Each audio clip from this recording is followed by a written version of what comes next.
नमस्कार, आप देख रहे हैं टाइम्स ऑफ उत्तरांचल। मैं मनवीन कौर स्वागत करती हूं आपका यूथ वार्ता के इस नए सेगमेंट में, जिसमें हम जानेंगे हमारे युवाओं के यूसीसी यानी यूनिफॉर्म सिविल कोड पर क्या विचार हैं।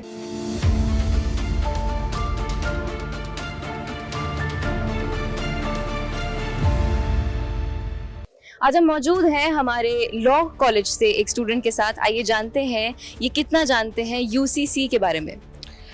UCC basically uniform civil code, ये हमारी गवर्नमेंट ऑफ इंडिया का बेसिकली एक प्रयास है जो बेसिकली हमको ये दिखा रहा है कि आज तक हम लोग एज डिफरेंट कम्युनिटीज रहते आए हैं। We are as Hindus, we are as Muslims, we are as Christians, we are as Sikhs, but UCC is an attempt कि हम लोग सभी कम्युनिटीज को एक तरीके से लें। वी आर एज इंडियंस हम लोग अपने आप को रिकग्नाइज करें, ना कि on the basis of various communities.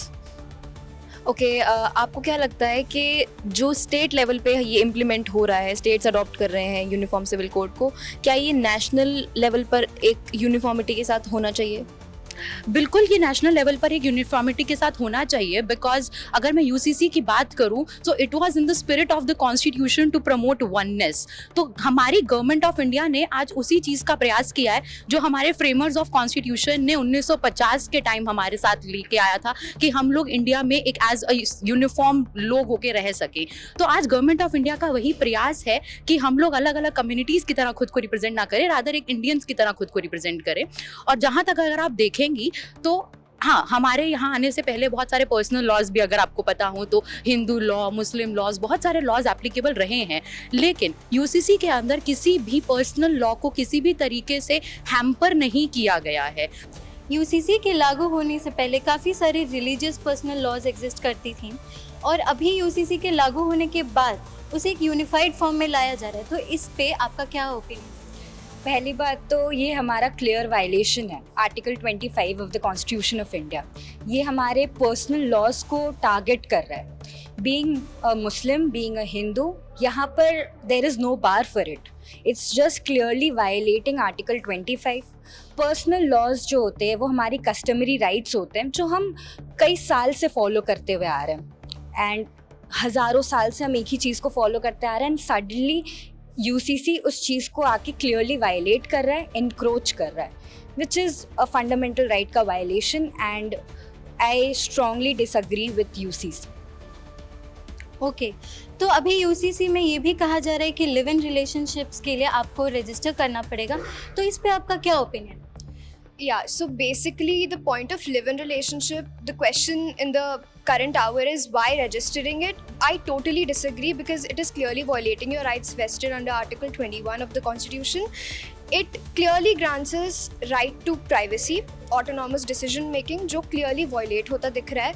जो principles laid down है Justice K.S. Puttaswamy के केस में, those are clearly being violated, and people who are willing to live in a live-in relationship are usually people who are belonging to different religious or different backgrounds, whose privacy will then be violated क्योंकि they will not want to express that relationship in the public due to unrest which may occur.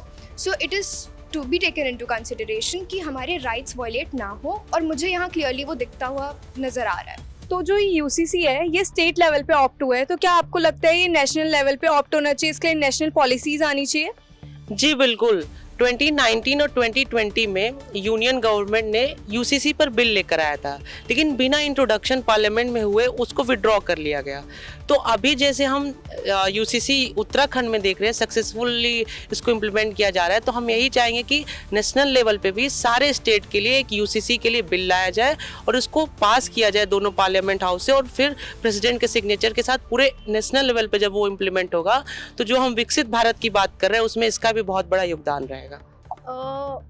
From my opinion मुझे लगता है कि UCC act is somewhere good for some female as well, because उसमें क्या होता है ना कि पहले कुछ कम्युनिटीज़ में शादी बहुत जल्दी करवा देते हैं लड़कियों की, और उन्हें फोर्स किया जाता है शादी करने के लिए।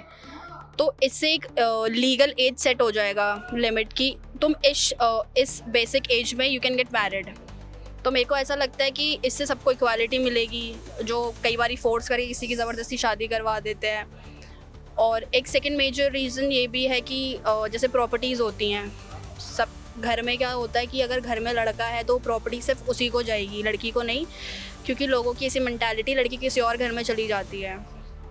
बट मैं जिस बैकग्राउंड से आ रही हूँ वहाँ पे ऐसा कुछ भी नहीं है। और ये जो हमारी पूरी सोसाइटी, एज अ सोसाइटी की बात करूँ तो ये हर जगह होना चाहिए कि जो शेयर्स हैं किसी के या किसी की प्रॉपर्टीज़ है वो इक्वली डिवाइड होनी चाहिए, चाहे लड़का हो या लड़की हो, क्योंकि एट द एंड वो एक ही पेरेंट्स के बच्चे हैं। तो दैट्स फ्रॉम माई साइड। तो ये थी यूसीसी को लेके हमारे युवाओं की सोच। अब इस पर आपके क्या विचार हैं कमेंट्स में ज़रूर बताइएगा। ऐसी और वीडियोस के लिए और जानकारियों के लिए बने रहिए टाइम्स ऑफ उत्तरांचल के साथ। मैं मनवीन कौर, कैमरामैन अभय के साथ।